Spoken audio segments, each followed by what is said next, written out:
Well. Brought these to the range today, and first time shooting these side by side. First time shooting that. The point is this, although I've had second gens, even in that size, but it was blue, 469. We could talk about overall, which one I think is better. Overall, which one shot better, where the similarities with shooting, where there was differences. Thank you very much. Clearly, when I clean my guns to keep them lube, but after shooting these style of guns, if they're clean and lubricated, I'm not saying over lubricated where it's dripping, but lubricated. After you shoot, this is going to happen on the back side. Now you can wipe that off with your fingers, but through the tight tolerances, you're gonna get a little drip. But you want to keep these rails protected. I can't stress that enough. It's not a Glock. You don't want to run these guns dry. You gotta protect these things, especially we're talking about not really the upper. We're so worried about with the steel upper. We're worried about protecting these aluminum rails because of the overall very strong design, keep lubricated to last. Because if you break the rails, uppers can come and go. It's not the firearm, and those really aren't going to break compared to aluminum lower and where the rails are. Smith & Wesson cannot fix the rails or replace it at this time. They don't make this no more, so they don't have any back stock. I call them, and if you hit anything on, I'm talking about a trigger or something like that, of parts, but the frame itself, receiver, right? If that goes, that goes. So anyways, these things shot phenomenally side by side. I guess I'll take them apart and we'll talk about, I guess how dirty. I only put 3 boxes. 1 box of 115, 1 box of 124, and 1 box of 147. We'll talk about the similarities and differences for these two firearms. Each firearm got half a box each of all 3 calibers. So 25 of 115, 25 of 124, 25 of 147 each. So a total of 150 rounds. Yeah, massive, right? But there's 3 boxes. It's still a nice day at the range. I was doing mostly slow fire. Mostly doing 2 and 3 round bursts, not bursts, 3 round sets there. And comparing, I started off with 115, 2 rounds in each, 2 rounds, and then a few more, and then went up, and just to seeing how, like double taps and everything, how they were affected by the weight. And these were all standard ball ammo, all standard, like, what company was it? I think it was MagTag. And 1 box of Cellar Ballot, that was the 115. But regardless, all full metal jacket, and what people will call range ammo, which is, range ammo has been used for war for the past over 100 years, more than that, 100. But since World War One, right? Range ammo. I always find that funny. It's just range. Not only in America, it's full metal jacket. It's just range ammo. Yeah, it's just for the range. Yes, we have different love. Anyways, let's show. They didn't get massively dirty. These have already been cleaned. So obviously oil and a little bit of grease come back. Well, here we are. So these guns are dirty, but they're not, great. They're not, I would consider extremely fouled. And some people wouldn't even clean their guns after only shooting 75 rounds each, but it won't be. Just be basically a wipe down, clear off the fouling and carbon, and wipe off the old lubrication and put some new one in. But first I want to say, both guns ran flawless. No failures to feed, no failures to eject with any of the 3 different weights, 115, 124, 147. As far as cycling, firing, no light primer. 100% reliable in both guns in all three calibers. So three calibers. Well, three weights, but in theory, they're all 9mm. But change the weight, change the size. 115 is not 124. It is a different bullet, different size bullet, but it's still diameter. But you can't just say caliber 9mm, because within a caliber you have weight as well, which controls the length, and so that's a whole nother thing. But yeah, so anyways, 100%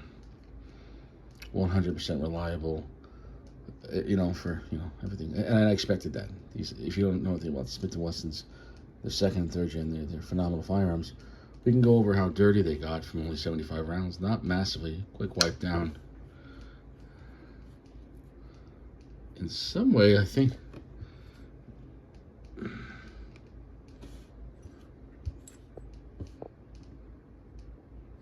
the third gen is dirtier. But remember, I didn't talk about the last time. The third gen actually has a larger ejection port.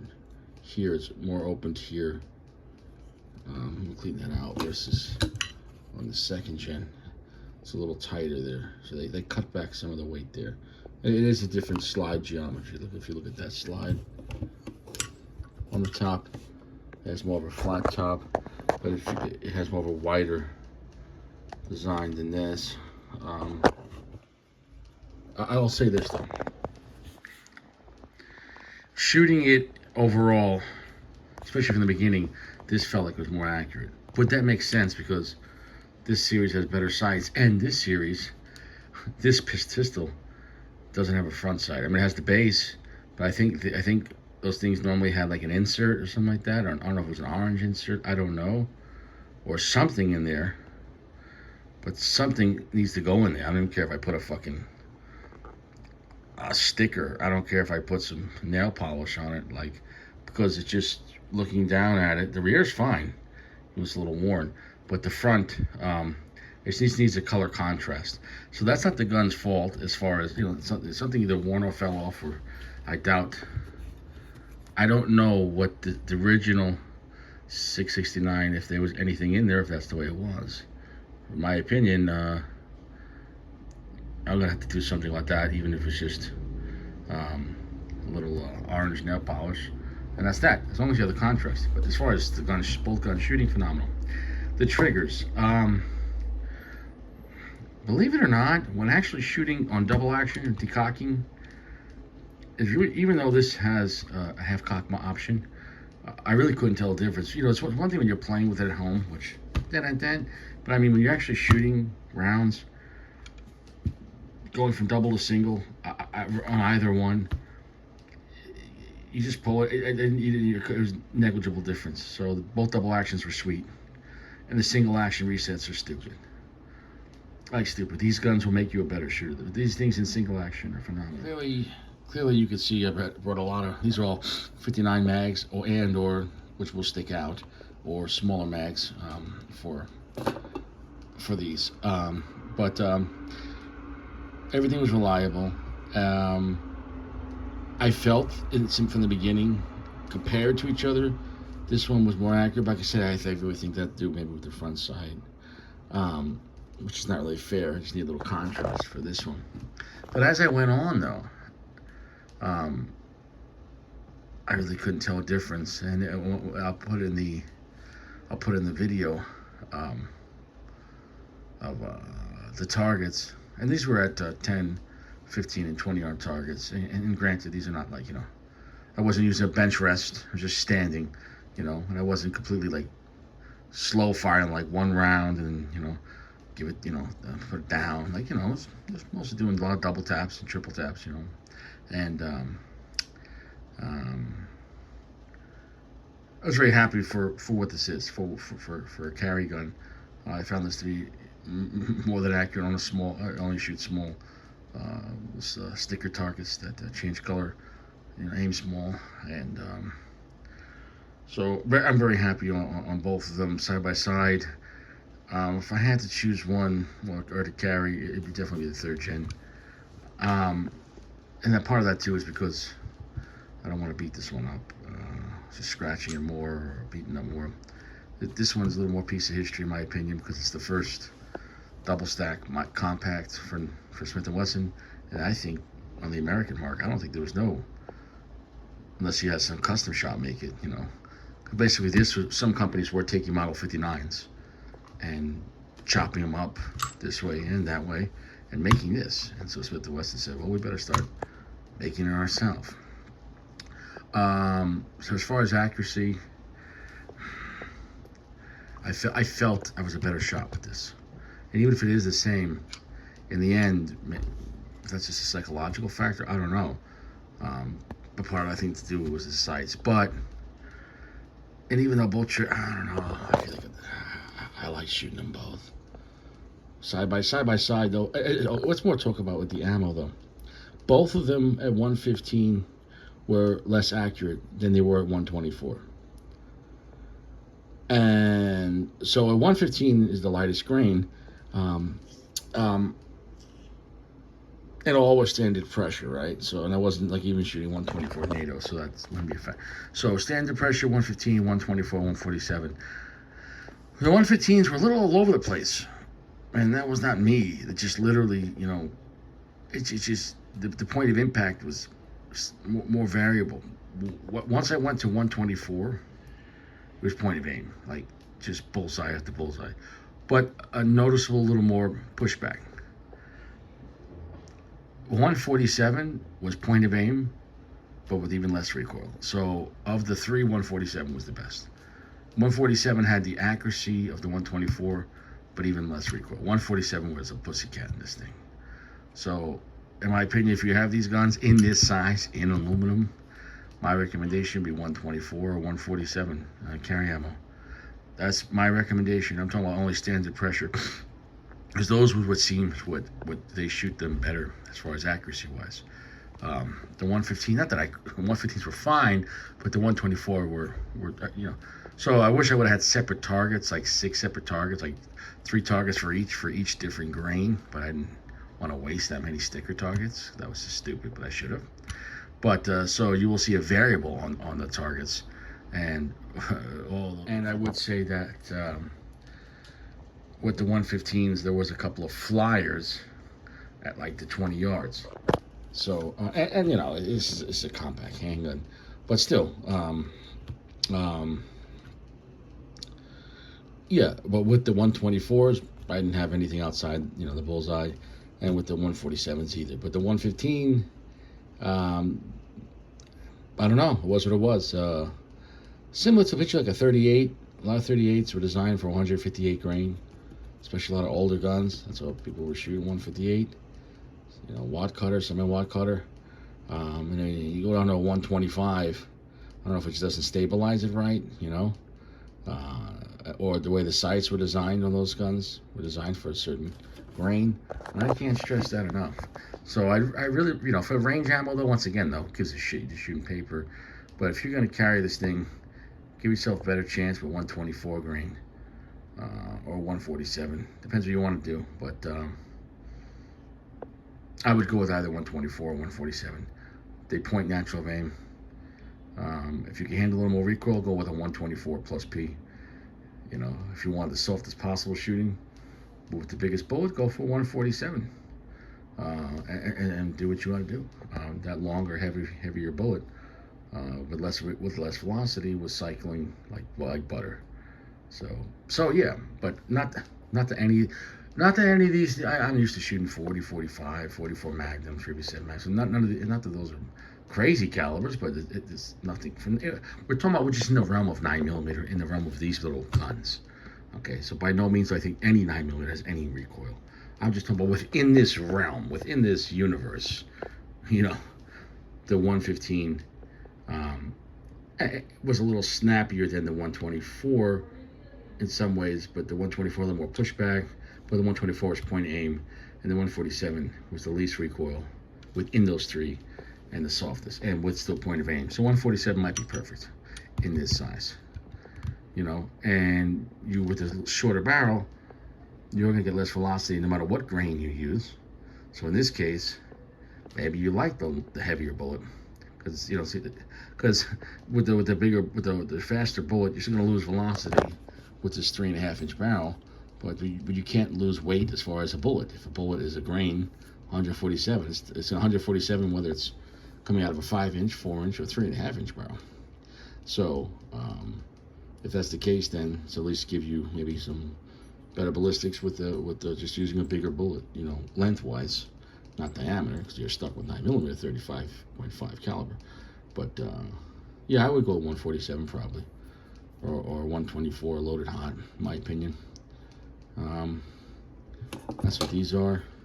These are 124 HSTs, which are fantastic. That's a good one. But anyways, I did put some jalapenos. I shot some of these too. Shot some of these. These are the HST, not HST. These are the Hydra Shark Deeps.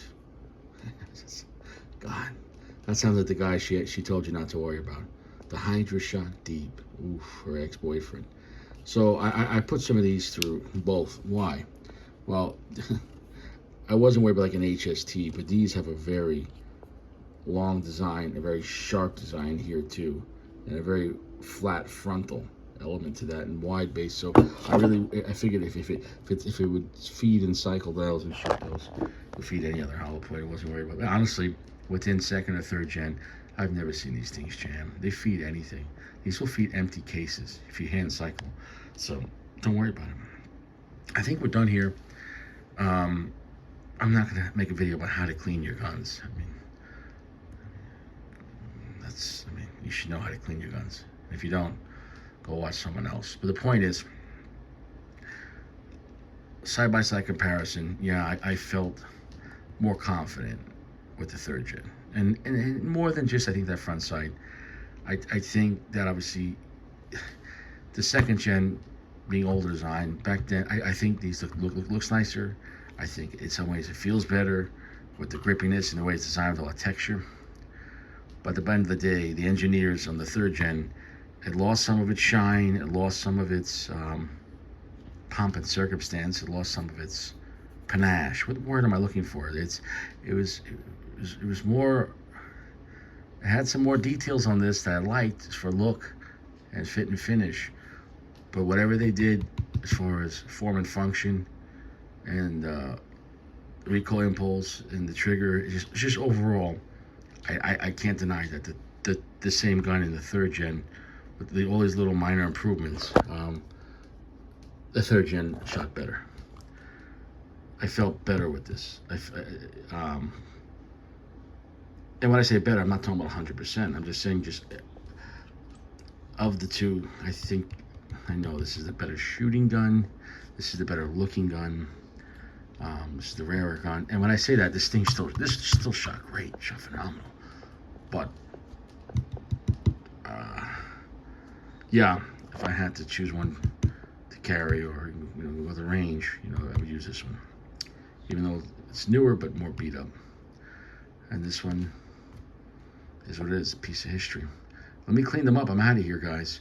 That's the differences. I'd recommend, well, for range ammo, if you're just shooting paper and holes, like 115 doesn't give a shit on this thing, if whatever's the cheapest. But for defense, or if you're not doing competition with this size, but for defense ammo, 124 is going to be right on target, and 147 will be right on target with less recoil.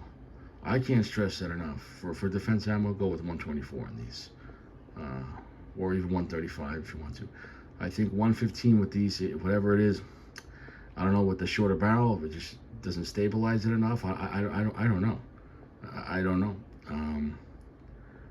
The picture 115 is a shorter bullet in length, and it just wasn't like with this one here, especially. Like I'm aiming exactly where the same place as the other grains, and it's not going pinpoint accuracy. Where this in 124 was dead on. Wherever I put it, that's where it hit, over and over and over again.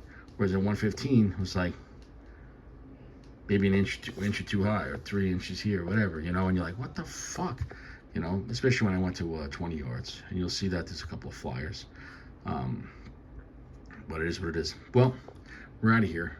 I wish you well, and stay fresh. Use quality soaps. Later. I don't even know why I came back, but at the end of the day, what I was trying to say is both these things shot glorious side by side, no failures to feed, no failures to extract, no light primer strikes, in all 3 different weight categories.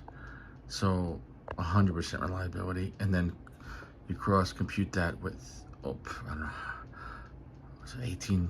I use a lot of different mags. And that way also just to add other variables that, you could say, well, maybe it was one good mag. I even use Pro Mags, which I don't recommend Pro Mags, but I somehow have 2 Pro Mags for the 59 series. And even Pro Mags in the 59 series, these sizes are the full size.